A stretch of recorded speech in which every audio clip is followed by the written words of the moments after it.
네, 전해드린 것처럼 우리 군이 명품 무기라고 선전했던 한국형 다목적 헬기 수리온은 지난 2012년부터 지금까지 사고가 끊이지 않았습니다. 적절한 절차를 거치지 않은 채 배치됐고 또 결함이 발생해도 대책 마련에 소홀히 했던 탓으로 보입니다. 계속해서 정인용 기자입니다.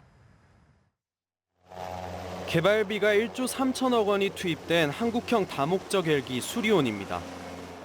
수리온 헬기는 결빙 실험을 통과하지 못한 상태에서 2012년 실전에 배치됐습니다. 이 때문에 겨울이 되면 엔진에 이상이 생겨왔습니다. 수리온 헬기 2대는 지난 2015년 1월과 2월에 비상 착륙했고 분석 결과 엔진 결함이 확인됐습니다. 그러나 같은 해 12월 다시 엔진 결함으로 추락 사고가 발생했습니다. 엔진 결함이 드러났으나 후속 조치를 태만히 했기 때문입니다.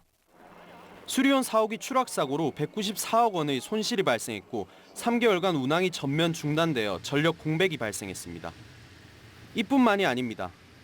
수리온 헬기는 도입 이후 지난 2013년부터 지난해 1월까지 운행 중 5차례 전방 유리인 윈드실드의 파손이 있었습니다.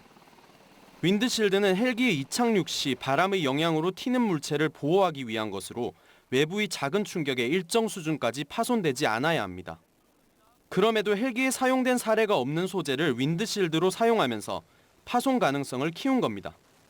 이 밖에도 지난 2014년 8월에는 수리온 16호기의 프로펠러가 동체 상부 전선 절단기와 충돌해 엔진이 정지되기도 했습니다. 하지만 전선 절단기의 설계 변경과 같은 근본 대책을 마련하지 않고 전선 절단기 사용 출력을 줄이는 수준에서 마무리됐습니다. 결국 이번 감사원 발표로 수리온 사업이 졸속으로 추진됐다는 사실이 명확해졌습니다. 연합뉴스TV 정인용입니다.